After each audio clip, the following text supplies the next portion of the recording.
Right, part 2 of this is just a simple performance test. Now, we could go up and down and get the optimum figures from the cars, but it seems to me that real-world performance is about what you can do given one chance. I've got one chance in each car. I'm in the Skyline, I've got my drift box sorted out, that's going to give me 0 to 60, 0 to 100, and would I want it, 0 to 100 to 0, but I don't. So, 0 to 60, 0 to 100, Skyline.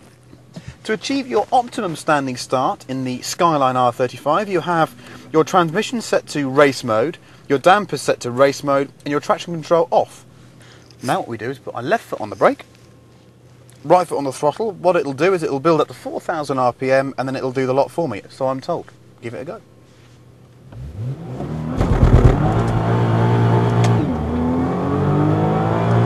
That is impressive.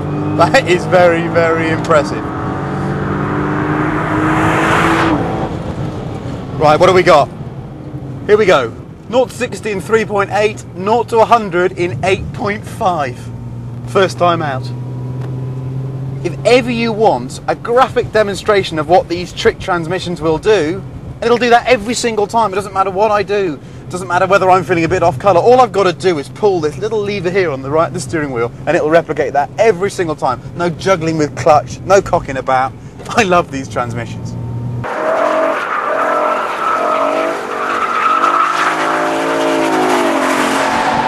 The M3 is a more analogue experience. I have got a few bits and bobs I need to do first. I want the shorter throttle, because that's a bit easier when you're going quick. I'm going to leave the dampers in soft, because that means we've got a bit more traction. I'm going to turn the traction off, because I think it won't be that helpful. Anyhow, so I've got one chance at this. Let's see what it'll do.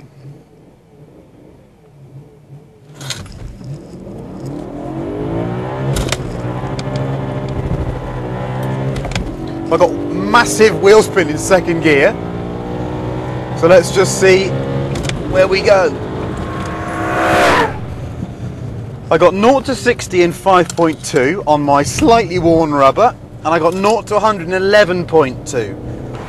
Now what I don't want to do is make a statement that says that the new E92 M3 will only do 0 to 100 in 11.2 seconds. It'll go a lot quicker than that. I had heaps of wheel spin in second because the tyres aren't the best on this car.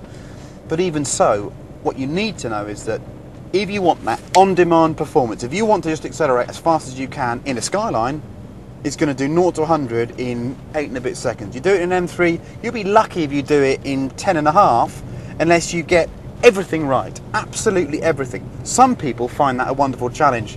Others might just say that the Skylines move the game on a bit.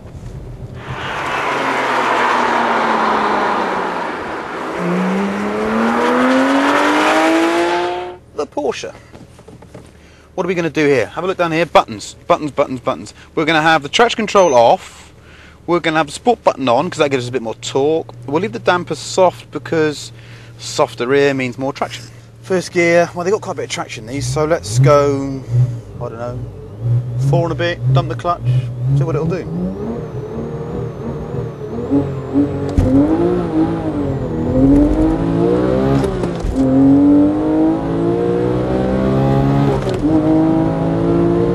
Third, that's got to be around about 100, hasn't it? There you go then, one off, because the Porsche's got so much more traction. This is interesting.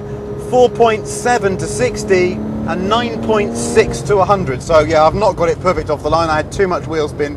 I think you could shave probably 3 or 4 tenths away from that 60 time.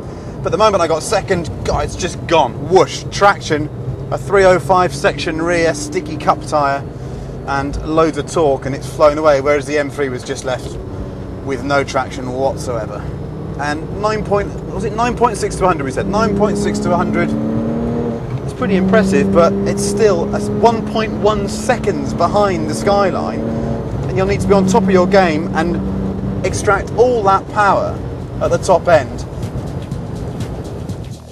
So it beats a 997 turbo, and for want of a better phrase, it thrashes the M3. I feel good about the fact that I bought an M3 now, as you can imagine. But does it beat the 911 GT3? I'm going to call it a dead heat. I know that's a cop-out, but there are reasons for it. Let me tell you why. Each does things the other one can't do. The 911 is much more interactive. It really comes at you, whereas the Skyline, it just does everything for you. It's just the most competent, brutally competent road car I've ever driven. So what we're saying is, a car made by a company that used to be called Datsun is as good as the best 911 ever made. It's pretty good, isn't it?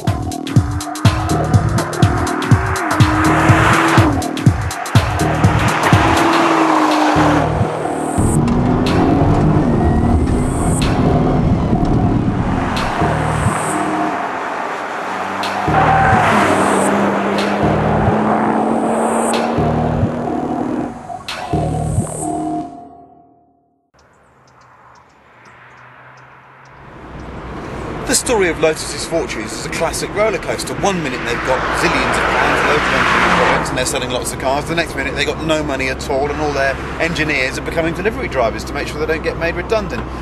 But for the first time in ages, I really feel that there is a great future for Lotus. They embody the type of technology that the whole industry needs to adopt if it's going to have a future for this kind of vehicle.